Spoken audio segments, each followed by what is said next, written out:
Wrong side of the camera, Z. Wrong side of the camera. Hi! So, before we get into the song and before I start shredding it apart, I just wanted to... Miss Kitty, get off the poster. Sorry. So, I just wanted to show everyone this is a signed bullet poster from the Venom cycle. I will be giving it away whenever I hit 25 subscribers. I have got a creepy amount of bullet merch and I really don't feel like I should have it all. So I'm going to start giving it away. Whether that be, I don't know, I'll scale it. So for 25 subscribers, one of you is going to get that. All you have to do is subscribe. Now, I'm not sure what I want to call these sessions. I kind of want to call them like Shred Alert, something really cool.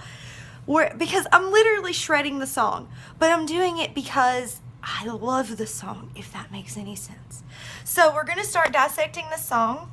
I have got my, y'all know I got to have notes because I'm ADD as fuck.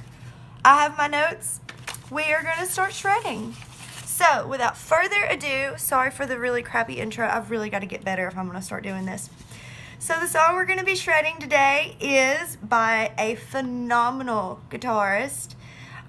This song is called In the Fading Light. It was off his Psychic Transfusion EP from 2013. It was in 2013, like I said. There was only 4 songs, 16 minutes long, but it is killer. I mean, phenomenal. Anytime I'm going on a trip, anytime I'm in the car, I have this song on my playlist. It comes on, I jam out to it. But there is always room for improvement. So, Mr. James. The song starts out with strings and piano. So, I'm already a fan. Then we get into some big chuggy guitars, and I like to call them gator riffs because they're like chomping your life away. I love it. I really need to stop saying so much. So they really start just in your face. A solo breaks through in the verse.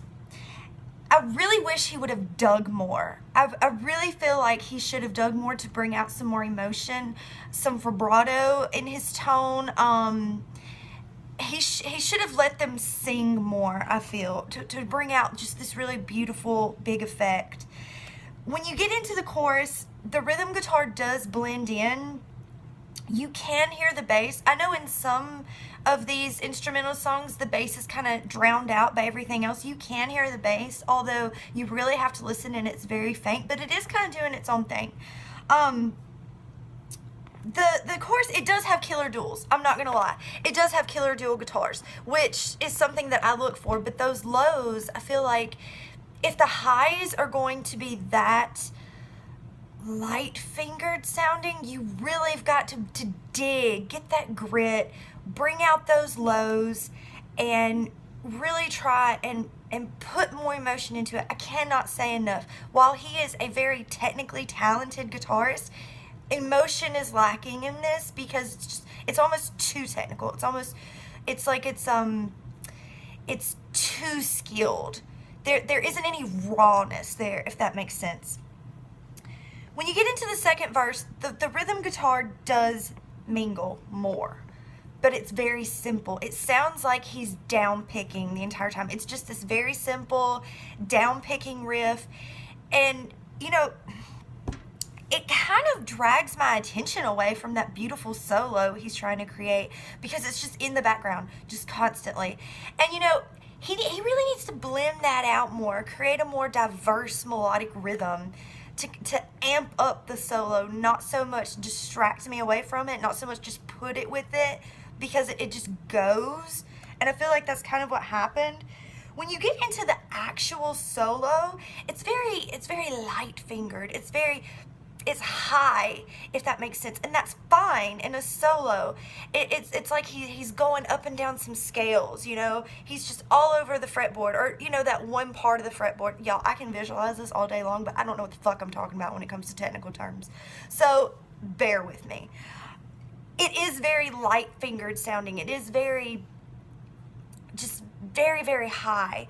But the rhythm rhythm is so choppy. The drums are so choppy. They don't blend well.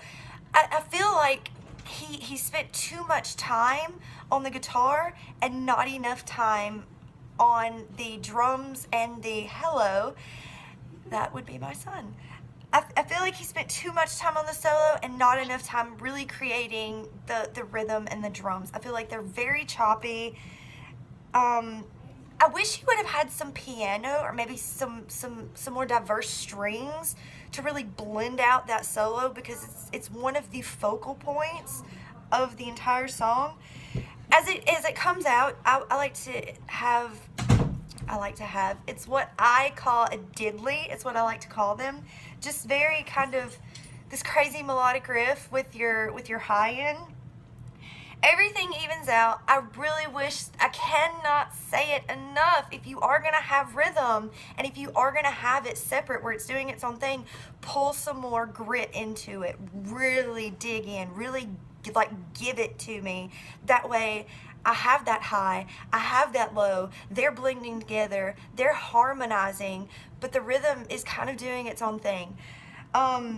There is a big oomph with this, kind of like a that you would expect at the end of one of these songs, and then it kind of fades out like electronica fireflies, and it's absolutely beautiful. So he brings you in slow and he lets you down low.